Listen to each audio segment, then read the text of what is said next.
Hello! Hi! నమస్తే. నేను బాగున్నాను. మీ అందరూ బాగుండాలని మనస్ఫూర్తిగా కోరుకుంటున్నాను. ఏంటి సౌజన్య గ్యాప్ వచ్చింది అంటారా? గ్యాప్ రాలేదండి. నేనే గ్యాప్ ఇచ్చాను. సరే ఇవాళైతే ఒక మంచి స్టోరీతో మీ ముందుకొచ్చా. మంచి స్టోరీ ఎప్పుడు చెప్పేలానే మంచి స్టోరీయే. ఎందుకంటే నిజంగా చాలా మంచి స్టోరీ. మనందరికీ చాలా అవసరమైన స్టోరీ ఇది. సో, ఆలస్యం చేయకుండా షేర్ కొట్టేయండి. ఓకేనా? అనగనగా ఒక ఊళ్ళో ఒక ఒక ఒకతను మామూలుగా రెగ్యులర్‌గా ఆఫీస్‌కి వెళ్ళే దారిలో ఒక ఒక బామ్మ ఒక బుట్టలో ఈ సంత్రాలంటారు గదా! మన ఆరెంజెస్, కమల పండని గూడా అంటారు. అవి అమ్ముతూ ఉంటుందనమాట. అతను ఆఫీస్‌కెళ్ళే దారిలో రోజు అతను ఆమె దగ్గర కొంటాడు. అతనికి ఒక అలవాటు ఉంటుందనమాట.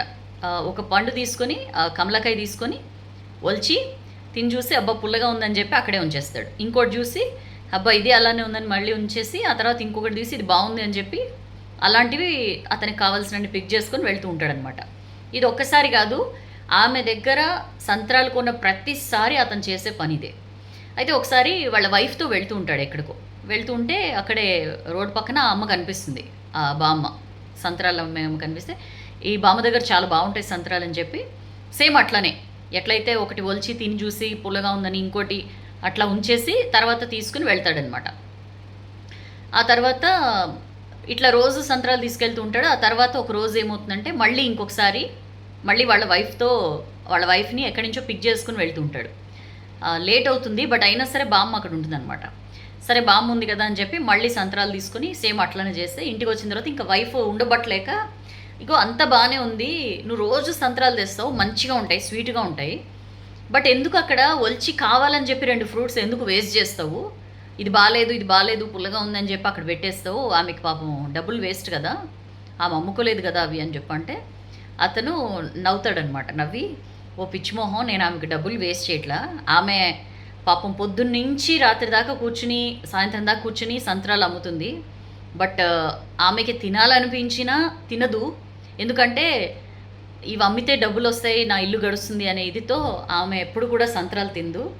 అందుకనే కనీసం నేను ఇట్లా ఒలిచి అక్కడ ఉంచేస్తే అయినా సరే ఆమె తింటుందని చెప్పి నేను అట్లా ఒలిచి బాలేదని చెప్పి అక్కడ ఉంచేస్తుంటాను. ఆమె ఎలాగా అవి అమ్మలేదు కాబట్టి ఖచ్చితంగా తింటుంది.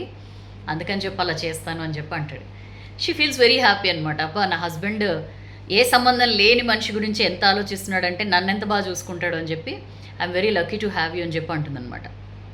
అయితే ఇదంతా ఇటు సైడ్. అటు సైడు ఆ బామ్మ పక్కనే ఇంకొక వెండర్ ఉంటుంది. ఇంకొక ఆమె ఉంటుంది. ఇతను సంత్రాలు తీసుకొని వెళ్ళిపోయిన తర్వాత ఈమె అంటుందనమాట. ఇగో నువ్వసలు ఏం పిచ్చి మాలోకంలో ఉన్నావు.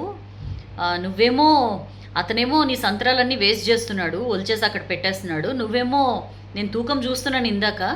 నువ్వు ఇష్టం వచ్చినట్లు ఎక్స్‌ట్రాలేసేస్తున్నావు. 2 కాయలు, 3 కాయలు ఎక్స్‌ట్రాలేసేస్తున్నావు. అతనేమో కబుర్లు మాట్లాడి నిన్ను మంచిగా మాటల్లో పెట్టి అతను తీసుకుపోతున్నాడు అని చెప్పి అంటుందనమాట. అప్పుడు ఈ బామ్మ నవ్వి అంటుందనమాట. ఓ పిచ్చిమా, అట్లేం లేదు. అతను అట్లా ఒలిచి ఉంచేసేది ఎందుకనుకుంటున్నావు? అవి నేను తినాలనే నా కోసం అతను అట్లా ఒలిచేసి అట్టి పెట్టేస్తున్నాడు సంత్రాలు. అంతేగాని అవి పుల్లగా ఉన్నాయనో ఇంకోటనో కాదు. ఇంకొకటి, అతను అలా నా కోసం వదిలేస్తున్నాడు కాబట్టే, అతను నా మీద అంత ప్రేమ చూపిస్తున్నాడు, అంత కేర్ చూపిస్తున్నాడు కాబట్టే, అతనికి కూడా ఇంకొక 2, 3 కాయలు నేను ఎక్స్‌ట్రా వేసి నా ప్రేమను నేను ఆ రూపంలో చూపిస్తున్నాను. అంతే తప్ప అతను నన్నేదో మాటల్లో పెట్టి మోసం చేస్తున్నది కాదు అని చెప్పింది. ఆమె కూడా బామ్మ మాటలు విన్న తర్వాత అబ్బా! ఎంత ఇదా వీళ్ళిద్దరి మధ్య అనుకుంటుందనమాట. ఇన్‌ఫాక్ట్ వాళ్ళిద్దరి మధ్య ఏం సంబంధం లేదు. She is just a fruit vendor. కానీ ఆహ్, మనం ఎవరితో అయినా ప్రేమగా ఉండొచ్చు. ఎవరి మీదైనా ఒక ఎఫెక్షన్ చూపించొచ్చు అనడానికి ఈ స్టోరీ ఒక ఉదాహరణ అండి. అతను ఏదైతే ఎఫెక్షన్ చూపించాడో ఏమి గాని ఆమె మీద, ఆమెకు కూడా ఆ ఎఫెక్షన్ తను ఫీల్ అయింది కాబట్టి తను కూడా రెసిప్రొకేట్ చేసింది. తను కూడా ఉల్టా చూపించగలిగింది. చాలా ఫేమస్ డైలాగ్, నేను అనేకసారి చెప్పాను. ప్రేమిస్తే ఏముంది డూడ్, తిరిగి ప్రేమిస్తారంతే అని చెప్పి మన డార్లింగ్ ప్రభాస్ డైలాగ్ ఉంది కదా! నిజంగానే మనం ఎవ్వరి మీదైనా అండి, ఈ స్టోరీలో నాకు బాగా నచ్చిన ఇష్యూ ఏంటంటే, ఇతరుల పట్ల ఒక కంపాషన్, ఒక కైండ్‌నెస్, ఒక ప్రేమ, ఒక ఇట్లాంటివి కలిగి ఉండడం వల్ల మనమేం కోల్పోము. ఉల్టా ఏమవుతుందంటే మనకు కూడా అవొస్తాయి. వాళ్ళ నుంచే రావాలని లేదు. బట్ మరొక రూపంలో మరొకరి నుంచైనా సరే మనం అవి పొందగలుగుతాం. సో, ఎప్పుడు కూడా వీళ్ళతో మనకేంటిలే, వీళ్ళతో మనకేం సంబంధంలే, వీళ్ళేమైనా నా వాళ్ళా? లేకపోతే వీళ్ళేమైనా నా ఫ్యామిలీయా? ఇట్లా ఆలోచించొద్దు.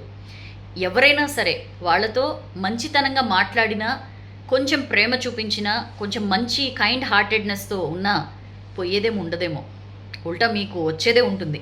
ఒక్కసారి give a thought about it. ఓకేనా? అండ్ మీ లైఫ్‌లో కూడా ఇట్లాంటి ఇన్స్టెన్సెస్ ఏమైనా ఉన్నాయా?